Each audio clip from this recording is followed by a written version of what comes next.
Hey everybody, this is a real quick video in case you have a Tuya T23 Wi-Fi smart video doorbell and you need to do a hard reset to factory default settings. Now you might want to do this for one of two reasons. The first reason is troubleshooting.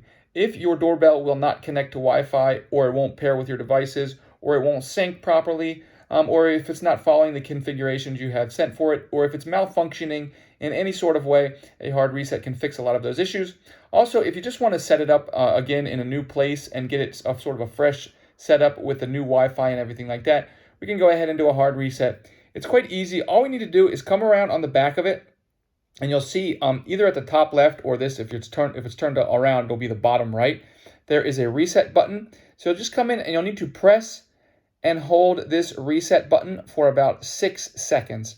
And after about 6 seconds, that will reinitialize this doorbell to the factory default settings. And then you can go ahead and set the doorbell up as though it were a new device.